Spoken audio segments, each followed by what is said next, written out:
بسم اللہ الرحمن الرحیم الحمد للہ رب العالمین والصلاة والسلام علی سید الانبیاء واشرف المرسلین وعلی آلہ وصحبہ اجمعین اما بعد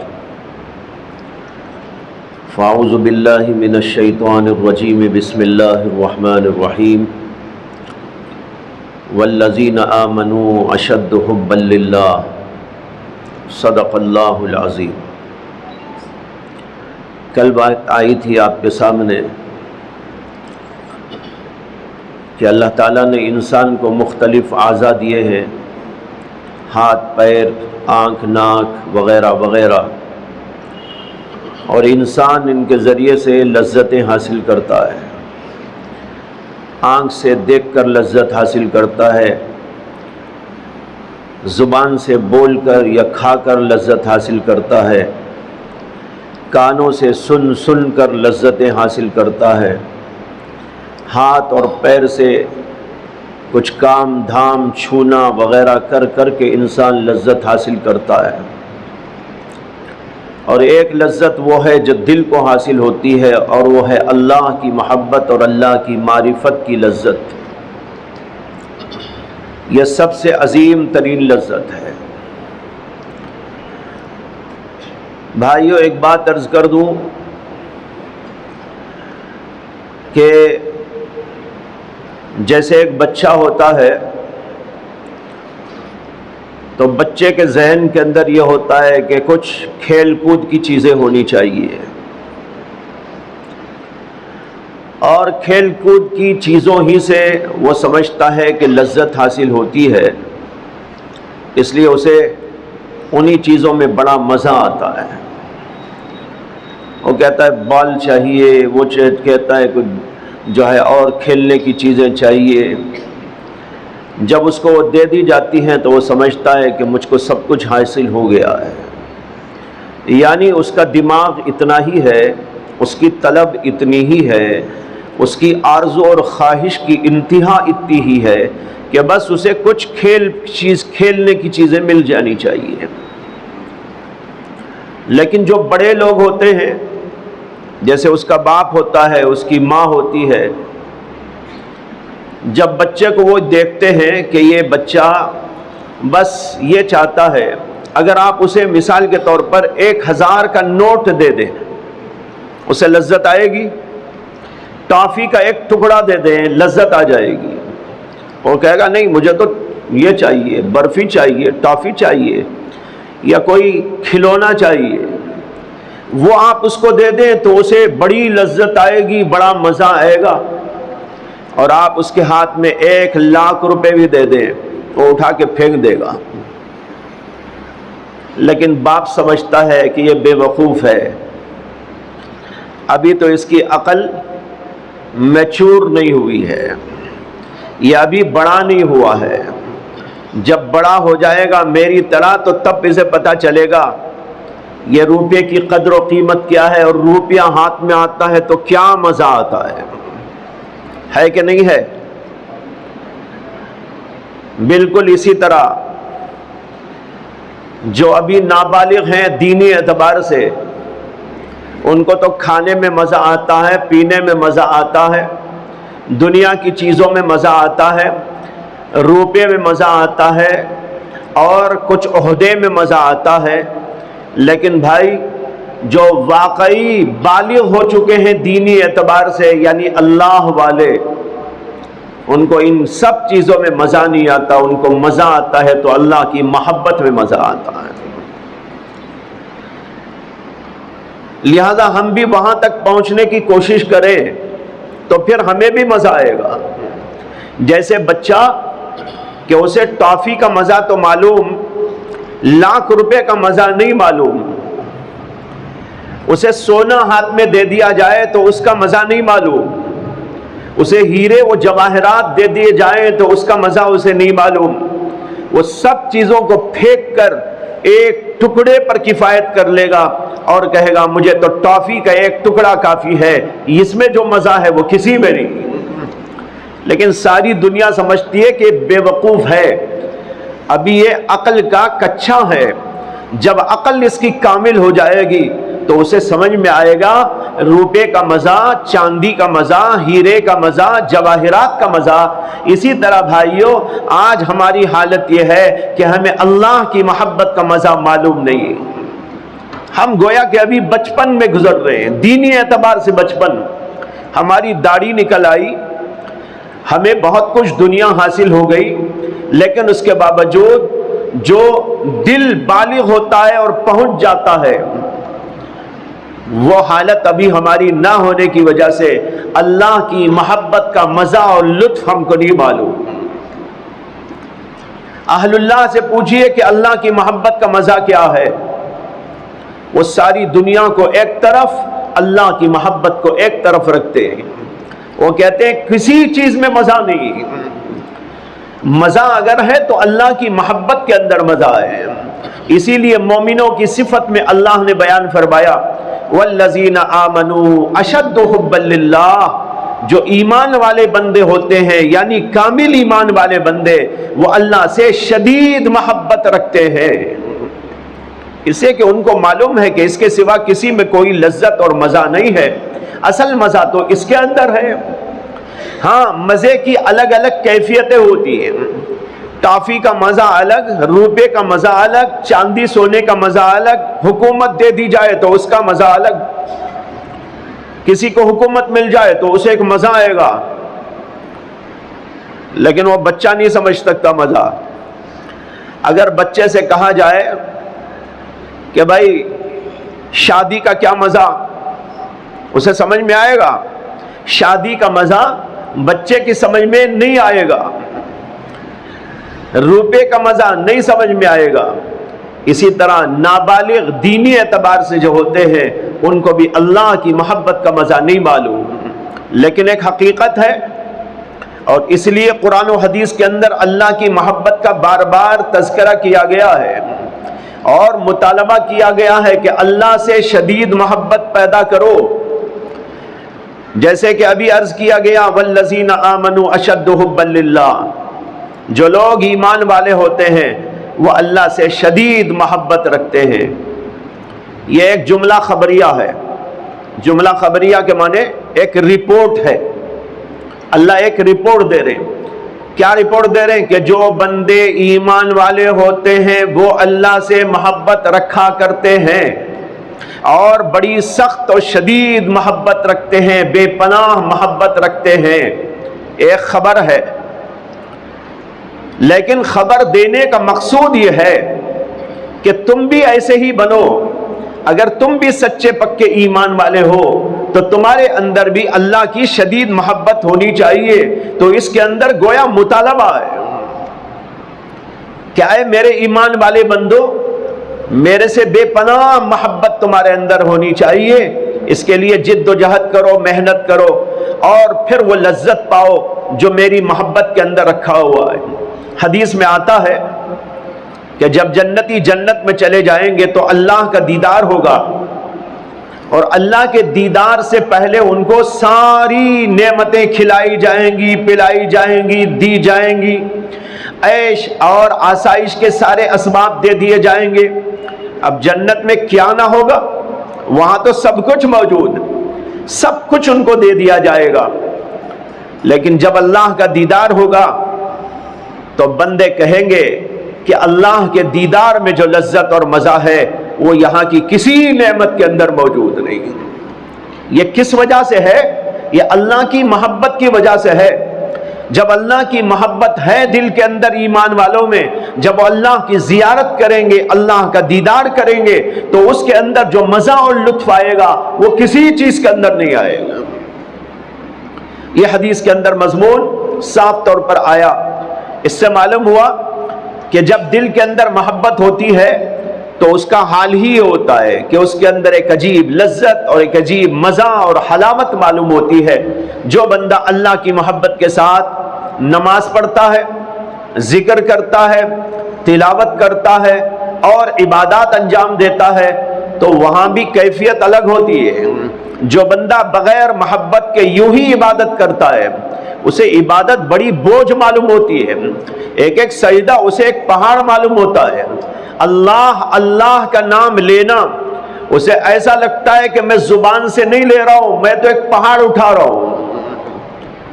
دل نہیں کرتا، بھاگنے کو جی چاہتا ہے، نماز پڑھنے کھڑا ہوتا ہے تو جلدی سے جلدی نکل کے بھاگنے کی کوشش کرتا ہے، مسجد کو آتا ہے تو مسجد سے بھی جلدی سے جلدی باہر نکلنے کی کوشش کرتا ہے، ذکر کے لیے بٹھاؤ 2-4 منٹ ذکر کرنے کے بعد اس کا جی اکتا جاتا ہے۔ وجہ یہ ہے کہ دل کے اندر خدا کی محبت نہیں آئی۔ جب دل میں اللہ کی محبت آ جائے گی، اب بولنے کی کوئی ضرورت نہیں ہے، خود بخود آئے گا عبادت کرنے کے لیے۔ بلکہ لوگ اگر کہے جناب ایک کام ہے کر لیجئے، وہ کہے گا بھائی پہلے عبادت کرتا ہوں پھر دیکھا جائے گا۔ اسے ہر عبادت میں مزہ اور لطف آئے گا، نماز میں مزہ، ذکر میں مزہ، تسبیحات میں مزہ، روزے میں مزہ۔ اللہ کے لیے بھوکا ہے، روزہ رکھتے ہوئے بھی اسے مزہ آتا ہے۔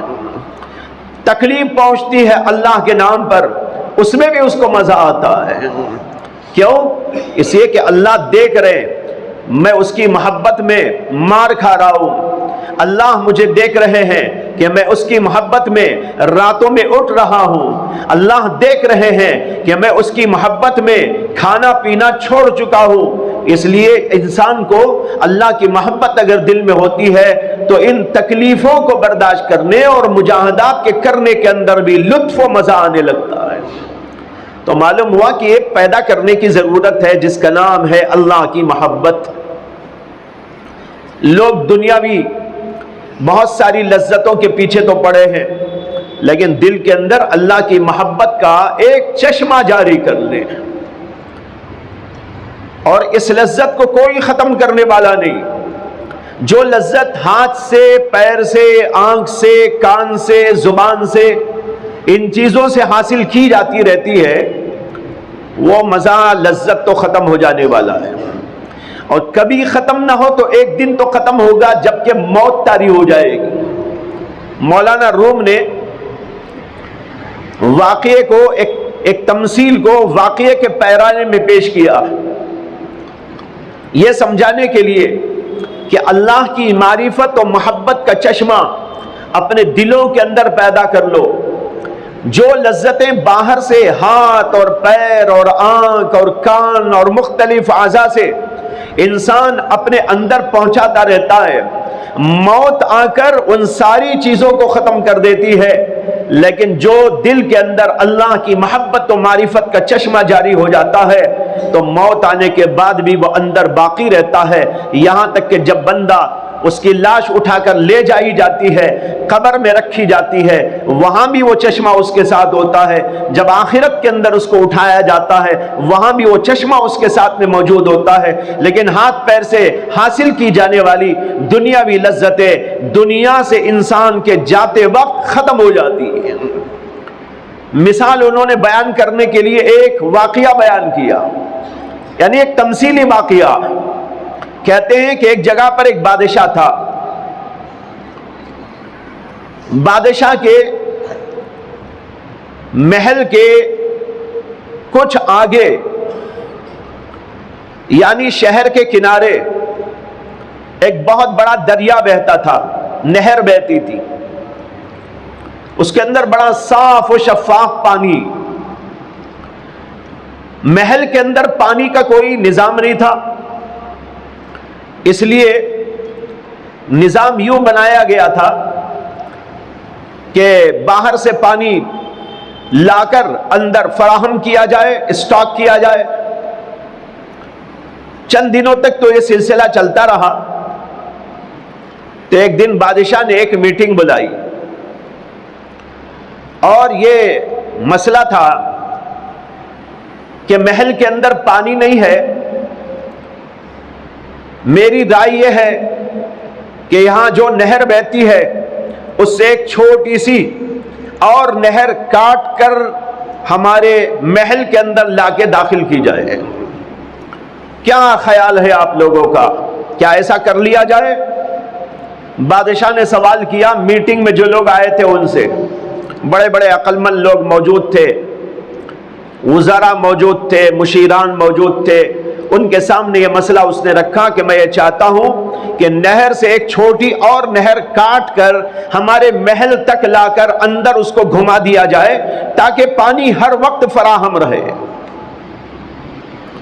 تو سب نے کہا کہ حضور بہت اچھا ہے، بہت اچھا لگے گا، خوبصورت بھی لگے گا، اسے کہ وہاں سے نہر کٹ کر یوں آتے آتے محل کے اندر آئے گی اور مختلف جگہ پر اس کو گھمایا جائے گا اور ہر وقت پانی وہاں پر بہتا رہے گا، صاف اور شفاف پانی آتا جاتا رہے گا، بہت حسین منظر ہوگا، بہت اچھی بات ہے۔ لیکن ایک بہت بڑا عقل مند تھا وہاں پر، جو بڑا پڑھا لکھا، اس نے اٹھ کر کہا کہ میری رائے یہ ہے کہ آپ ایسا نہ کریں، میری رائے یہ ہے کہ آپ ایسا نہ کریں۔ بادشاہ نے کہا ایسا نہ کریں گے تو پانی کا کیا انتظام؟ اس نے کہا کہ حضور یہ کیا بڑی بات ہے، ہمارے ہاں اتنی بڑی زمین موجود ہے تو زمین کے اندر کنواں کھود لیجئے، اللہ نے زمین کے اندر پانی رکھا ہے تو زمین کے اندر کنواں کھود لیں، ایک کھود لیں، دو کھود لیں، تین کھود لیں، پانی آتا رہے گا۔ یہ کیا ضروری ہے کہ وہاں سے یہاں تک ایک نہر کاٹ کے لائی جائے؟ اس لیے میری رائے وہ تو نہیں ہے، میری رائے یہ ہے کہ ایسا کر لیا جائے۔ بادشاہ نے کہا رہے یہ تو بہت پرانا سسٹم ہے، کنواں کھودنے کا پرانا سسٹم ہے، کیا اچھا لگتا ہے یہ، میں جو بول رہا ہوں وہ کتنا خوبصورت منظر ہوگا کہ نہر کاٹ کے لائی جائے گی اور اس کے اندر جو ہے مختلف جگہ پر حسین خوبصورت منظر بنائے جائیں گے اور پانی ہر وقت ریل پیل ہوتی رہے گی اور جاری رہے گا، یہ دیکھنے میں بڑا اچھا اور خوبصورت منظر ہوگا، اس لیے میں تو یہ چاہتا ہوں کہ ایسا کیا جائے۔ لیکن اس نے کہا میری رائے تو ایسی نہیں ہے، اس کے اندر کبھی نہ کبھی خطرہ ہے، کبھی نہ کبھی خطرہ ہے۔ بادشاہ کی سمجھ میں نہیں آیا، نہ وہاں بیٹھے ہوئے کسی کی سمجھ میں آیا، بہرحال اس کی رائے کو رد کر دیا گیا۔ رد کرنے کے بعد حکم دے دیا گیا کہ ایک چشمہ جاری کر لیا جائے، لہذا جہاں پر نہر تھی وہاں سے مزدوروں کو لگایا گیا اور وہ نہر چھوٹی سی بناتے بناتے بناتے بادشاہ کے محل تک لے آئے اور بادشاہ کے محل کے اندر بھی مختلف جگہ حسین خوبصورت منظر بنا کر اس کو جاری کر دیا گیا، جگہ جگہ فوارے لگا دیے گئے، بڑا اچھا منظر، سب بہت خوش ہو رہے تھے، بہت خوش ہو رہے تھے۔ چند سالوں تک یہ سلسلہ چلتا رہا۔ مولانا روم لکھتے ہیں کہ چند سالوں کے بعد اس بادشاہ میں اور بازو ملک کے بادشاہ میں ٹکر ہو گئی، اختلاف پیدا ہو گیا، تو نتیجہ یہ ہوا کہ وہ بازو والا بادشاہ اس پر حملہ کرنے کے لیے آیا اور سب سے پہلے آ کر نہر کے اوپر اس نے قبضہ کر لیا اور جہاں سے پانی اندر جا رہا تھا کٹ کر وہاں پر اس نے باڑ لگا دی۔ اس نے کیا کیا؟ باڑ لگا دی، یعنی ایک بندش لگا دی کہ یہاں سے کوئی پانی بادشاہ کے محل میں اب نہیں جائے گا۔ اپنی پوری فوج کو وہاں پر بٹھا دیا، اب ایک قطرہ پانی اندر نہیں جاتا۔ اب جو جا چکا تھا پہلے بہ رہا تھا وہ تو ایک دن دو دن کے کام آنے کا تھا، وہ تو کھا لیا پی لیا استعمال کر لیا، پھر اس کے بعد وہ نہر بالکل سوکھ گئی، ختم ہو گئی۔ اب پانی کا مسئلہ بڑا ٹیڑھا کہ پانی جو ہے دستیاب ہے ہی نہیں۔ اب بادشاہ بہت پریشان ہوا، پھر میٹنگ بلائی، میٹنگ بلا کر کہا کیا کیا جائے۔ وہ آدمی جو کہہ رہا تھا وہ کھڑا ہوا پہلے والا، اس نے کہا حضور میں نے اسی لیے کہا تھا، یہی خطرہ تھا، یہ باہر سے آنے والی چیز تو کبھی بھی خطرے سے خالی نہیں۔ یہ بادشاہ آ کے بیٹھ گیا، اس کی فوج بیٹھ گئی، اب یہ پانی آپ کی طرف نہیں آ سکتا، اب آپ کو اس سے جنگ کرنی ہوگی، جب تک جنگ کر کر آپ اس پر قابض نہیں ہو جائیں گے اور اس پر غالب نہیں آ جائیں گے اس وقت تو آپ کو پانی نہیں ملے گا۔ اگر میری رائے آپ لے لیتے، یہیں پر ایک کنواں کھود لیا جاتا، دو کنویں کھود لیے جاتے، تو نتیجہ ہوتا کہ اس بادشاہ کی کوئی طاقت آپ کے اس کنویں کو بند کرنے کے لیے نہیں آ سکتی تھی، وہ تو آپ کے محل کے اندر کا کنواں ہے، اس لیے آپ نے بات نہیں مانی تو اب یہ پریشانی ہے۔ اس نے کہا کیا علاج ہے؟ کہا اب کوئی علاج نہیں، اس لیے کہ مزدور آنے کے لیے بھی باہر سے آنا ہے، باہر سے مزدور بھی نہیں آ سکتا۔ محل کے اندر مزدور کہاں ہوتا ہے؟ مزدور تو باہر سے آئے گا. اب کنواں کھودنے کے لیے مزدور باہر سے آنا. اب یہاں پر صورتحال یہ ہے کہ ہم جا نہیں سکتے، مزدوروں کو لا نہیں سکتے، اور دوسری بات یہ ہے کہ اتنا وقت بھی نہیں ہے. بادشاہ سر پہ آ کے بیٹھا ہوا ہے، اب تو آپ کو جو کرنا ہے وہ کرنا ہے. مولانا روم نے یہ واقعہ بیان کر کے کیا سمجھایا ہے؟ سمجھایا یہ ہے جیسے بادشاہ نے باہر کی نہر سے اپنے اندر محل کے اندر نہر دوڑائی، باہر کا پانی اندر لانے کی کوشش کی، اسی طرح ہم لوگ بھی باہر سے، باہر کے چشموں سے، باہر کی نہروں سے اندر دل میں لذتیں لانے کی کوشش کرتے ہیں. آنکھ سے لانے کی کوشش کرتے ہیں، زبان سے کوشش کرتے ہیں، اور کان سے کوشش کرتے ہیں، ہاتھ پیر سے لذتیں اندر لانے کی کوشش کرتے ہیں. یہ باہر سے لی جانے والی، اندر آنے والی لذتیں ہیں. لیکن جو ہی موت کا فرشتہ آئے گا اور موت طاری کر دے گا، تو جیسے وہاں بادشاہ آ کے بیٹھ گیا تو باہر کا پانی اندر نہیں آ سکتا، اسی طرح موت کا فرشتہ آ جائے گا تو آپ کی آنکھوں سے آپ لذت نہیں لے سکتے، کان سے لذت نہیں لے سکتے، ساری لذتوں پہ باڑ بن جائے گی. سمجھ میں آیا کہ نہیں آیا؟ بڑی بہترین مثال، بڑی عجیب و غریب مثال ہے. مولانا روم کہتے ہیں کہ اگر یہ باہر کی لذتیں چھوڑ کر دل کے اندر معرفت الہیہ اور محبت الہیہ کا چشمہ جاری کر لیا جائے تو اس کے اوپر موت کا فرشتہ بھی قابض نہیں ہو سکتا. موت کا فرشتہ تو ان پر قابض ہوگا، ہمارے اندر سے روح نکال کے تو لے جائے گا. جسم کی طاقتیں، جسم کی لذتیں وہاں جو پہنچتی تھی روح کو، وہ بند ہو جائیں گی، لیکن جو اندر ہی ایک چشمہ موجود ہے، روحانی چشمہ، وہ تو ساتھ میں لے کے جائے گا، وہ کبھی ختم نہیں ہوگا. بھائیو، اس طرح ہمیں دل کے اندر اللہ کی محبت کو جاری کرنا ہے. یہ دنیا کی لذتوں کو چھوڑنا ان سے کوئی حاصل نہیں ہے، یہ آج نہیں تو کل ختم ہونے والی ہے. جب موت کا فرشتہ آ جائے گا، آنکھ کھلی رہے گی، لیکن اس کے باوجود جو دنیا میں رہتے ہوئے موت سے پہلے پہلے لذتیں لیا کرتا تھا، ان میں سے کوئی لذت لینے کے قابل اس کی آنکھیں نہیں رہیں گی. نہ ہاتھ، نہ پیر، نہ زبان، نہ ہاتھ، نہ کچھ. لیکن لذت اگر باقی رہے گی تو اللہ کی محبت کی، اللہ کی اطاعت کی، اللہ کی معرفت کی یہ لذت ہمیشہ ہمیشہ کے لیے باقی رہے گی. اسی کے ساتھ انسان قبر میں جائے گا، اسی کے ساتھ حشر میں محشور ہوگا، اسی کے ساتھ اللہ کے سامنے کھڑا کیا جائے گا، اسی کے ساتھ میں جنت میں جائے گا. یہ حاصل ہونے والی لذت دائمی لذت ہے، کبھی ختم ہونے والی نہیں. اللہ تعالی ہم سب کو اپنی معرفت اور محبت کا حصہ عطا فرمائے، اور ان چیزوں کو سمجھنے کی اللہ ہم سب کو توفیق عطا فرمائے. وآخر دعوانا ان الحمدللہ رب العالمین. اللہم صلی علی سیدنا مولانا محمد وعلی آل سیدنا مولانا محمد وبارک وسلم. ربنا آتنا فی الدنیا حسنة وفی الآخرة حسنة وقنا عذاب النار. ربنا لا تزغ قلوبنا بعد إذ هديتنا وهب لنا من لدنك رحمة إنك أنت الوهاب. ربنا لا تجعلنا فتنة للقوم الظالمين ونجنا برحمتك من القوم الكافرين. ربنا تقبل منا إنك أنت السميع العليم وتب علينا إنك أنت التواب الرحيم. سبحان ربك رب العزة عما يصفون وسلام على المرسلين والحمد لله رب العالمين.